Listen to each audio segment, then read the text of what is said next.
Dans cette vidéo, vous verrez du matériel jugé inapproprié ou sensible. La discrétion est conseillée. Nous avons terminé avec le film Cube, et comme je vous l'avais promis, voici le remake. D'ailleurs, si vous n'avez pas vu le résumé de la partie 2-3, c'est parce que YouTube ne recommande pas beaucoup la vidéo. Donc je vous laisse le lien dans la description, ou vous pouvez simplement aller sur la chaîne. C'est l'une des dernières vidéos mises en ligne. Et sans plus tarder, nous commençons avec cet homme qui entre dans l'une des chambres, non sans jeter un coup d'œil au numéro à l'entrée. Ensuite, cet homme continue d'avancer jusqu'à atteindre une pièce où se trouve un capteur qui attire son attention. À son tour, le capteur s'active et provoque la sortie de plusieurs plaques métalliques qui le traversent, lui enlevant une portion au milieu du corps. Un certain temps plus tard, nous voyons ce jeune homme qui se réveille assez confus et observé par un autre garçon qui semble immobile dans un coin. Ce dernier lui dit qu'il dort depuis un bon moment. Le garçon va chercher ses affaires, mais l'autre lui dit qu'ils n'ont rien de tout cela. Quelques instants plus tard, une porte s'ouvre et une botte est lancée. Il essaie de continuer, mais l'un des garçons l'arrête et commence à lui poser des questions, tout en remarquant qu'il a aussi le bras blessé. À ce moment-là, la pièce commence également à bouger. L'homme dans la botte grimpe pour continuer, mais en ouvrant la porte du haut, le corps du garçon qui a été traversé au début tombe. Puis tombe le morceau de la moitié du corps qui lui a été enlevé, ce qui laisse les garçons assez effrayés. Une fille arrive et commence à les observer attentivement chacun d'eux, tout en leur demandant qui ils sont. Plus tard, alors que la fille observe le corps au sol, l'un des garçons entre dans une panique et essaie de s'échapper, mais l'autre l'arrête et lance la botte qui est carbonisée par une puissante bougie. L'homme essaie une autre sortie qui semble être sûre. Le reste du groupe hésite à le suivre, mais finalement, ils le font.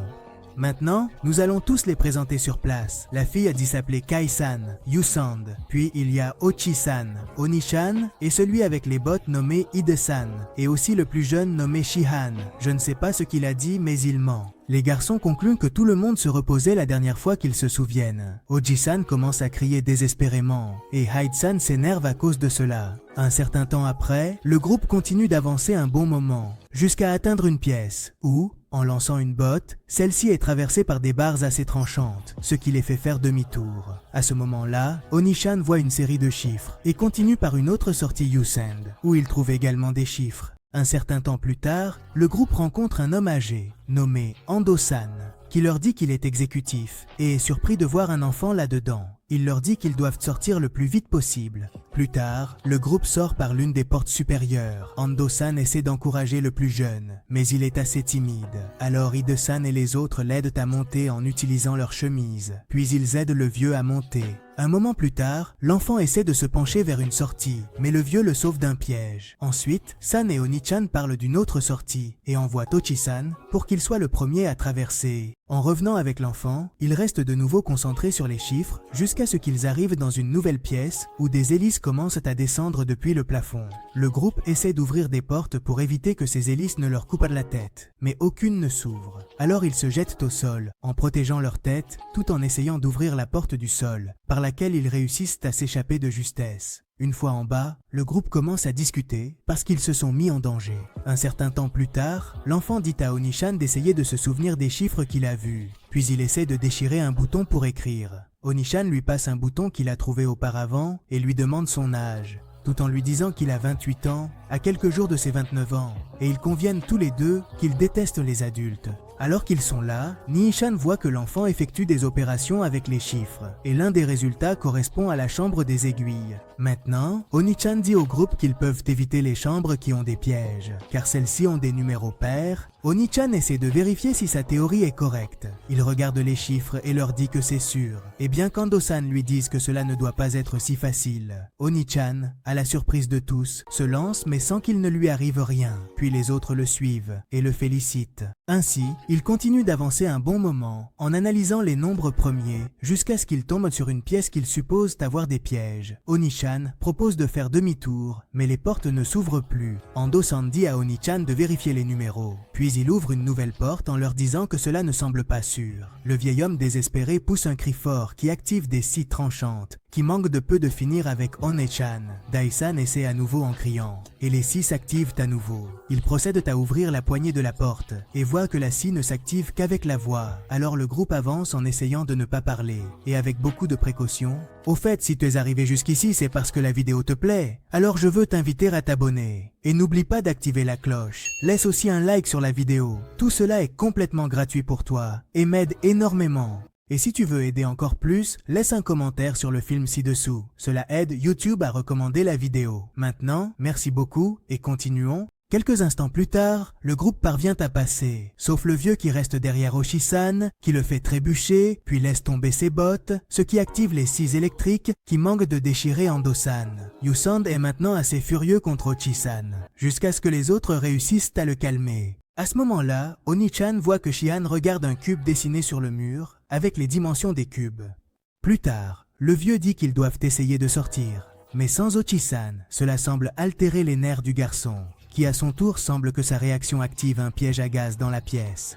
Néanmoins, Ochi-san ouvre une autre porte pour continuer, mais il se retrouve face au corps de l'homme qui a été traversé au début. Le corps est étendu juste sur l'une des sorties. Ochi-san se désespère, et cela perturbe également le groupe. Et The-san essaie de continuer seul, mais Oni-chan le convainc d'attendre un peu plus. Kei-san leur dit qu'ils sont montés et redescendus, mais pas au même endroit. À ce moment-là, la pièce commence à bouger. Ensuite, le groupe continue d'avancer. Ibe-san utilise à nouveau les vêtements pour aider les autres à monter. Mais Oni-chan a quelques souvenirs et faillit laisser tomber le garçon s'il n'avait pas été secouru par Ibe-san. Plus tard, Shihan demande le bouton à Oni-chan pour noter les numéros, mais le cube commence à bouger, faisant tomber Shihan. À ce moment-là, Oni-chan se souvient d'une autre personne qui tombe, apparemment son frère. Cela le pousse à se jeter dans la pièce et à sauver le garçon de puissants rayons laser. Ensuite, le garçon le sauve à son tour, et maintenant ils sont sauvés par Ide-san. Le garçon parvient à sortir, et le laser frôle les deux autres, tandis que The-sun aide Oni-chan à monter. Mais ensuite il est touché par le laser au niveau de la poitrine, ce qui le transperce et le laisse complètement raide. Un certain temps après, le groupe est assez triste, sauf Oni-chan qui continue à calculer les chiffres, et, avec l'aide de Shihan, continue d'avancer. Plus tard, Oni-chan essaie d'aider Ando-san, qui lui dit que son enfermement peut être une sorte de punition, car il n'a pas été une bonne personne, mais qu'il voit aussi quelque chose de malveillant dans ses yeux. À ce moment-là, des barres séparent Ando-san et Ochi-san des autres Yusand. Le vieux leur confesse qu'il ne peut plus les supporter et qu'en réalité, il déteste les jeunes, donc c'est son adieu. Ensuite, Oji-san suit le même chemin en disant au revoir à Oni-chan et il continue vers la prochaine pièce. De retour avec Ando-san, en essayant d'ouvrir une porte, il remarque qu'Oji-san se tenait derrière lui et le regardait d'une manière assez étrange. Maintenant, nous sommes avec Ochi-san, Kai-san et Jihan, qui arrivent dans une pièce où se trouve un hologramme qui scanne Oni-chan et reflète ensuite ses souvenirs, où elle voit son frère sur le point de faire l'automatisation. Mais Oni essaie de l'aider, lui dit la même chose qu'elle disait à son père. Le garçon lui dit qu'il a fait de son mieux et se lance. Oni-chan observe simplement la scène avec des cris désespérés.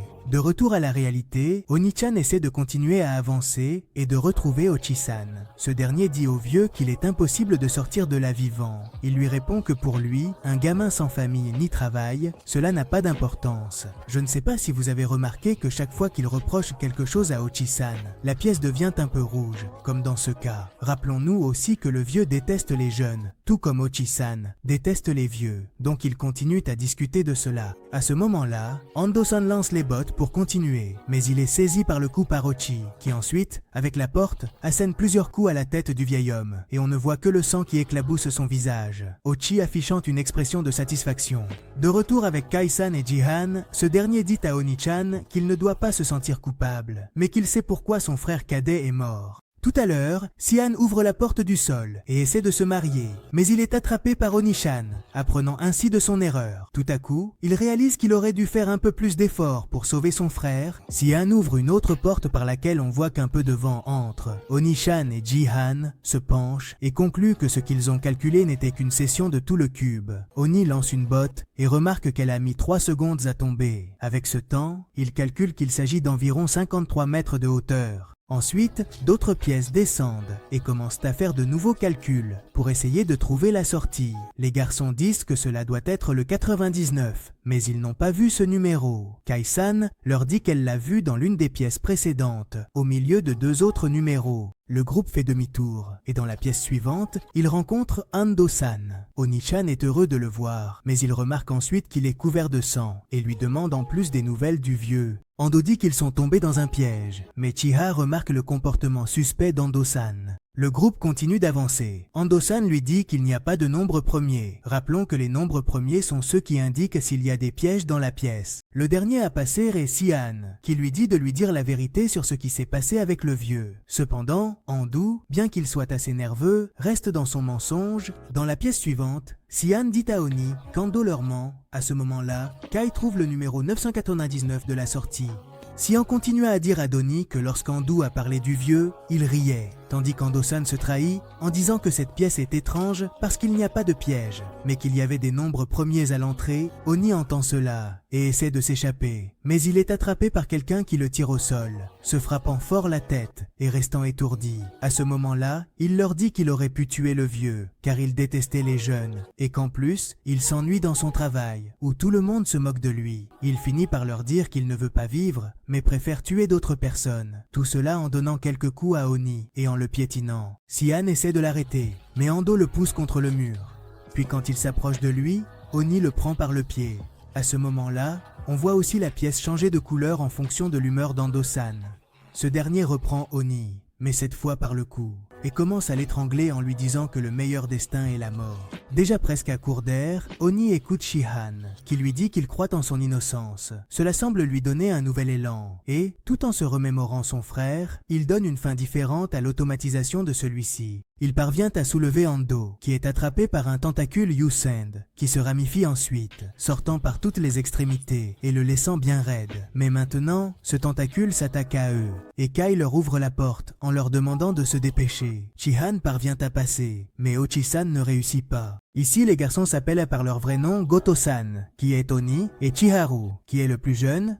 Enfin, la porte se ferme et la pièce se déplace. Kai commence à consoler Shihan, qui pleure désespérément, jusqu'à ce que la pièce s'arrête et que la porte s'ouvre. Sian et Kai voient que la sortie au loin. Il sort le bouton qu'Oni-chan lui a donné en souvenir, et puis il fait ses adieux à Kai, qui ne comprend pas pourquoi il n'est pas sorti avec l'enfant. De retour dans le cube, nous voyons qu'une porte supérieure s'ouvre par laquelle Oni-chan tombe, assez blessé mais vivant, et se relève ensuite. Nous voyons maintenant Kai, dans ses yeux se reflète une sorte de programme qui montre chaque participant et indique s'il est sorti ou non du jeu. Ici, nous comprenons pourquoi elle n'est pas sortie avec Shihan. Kai est une sorte de robot qui se trouve avec les piégés. Puis il arrive là où se trouve un nouveau groupe de participants qu'il semble scanner et préparer à recommencer.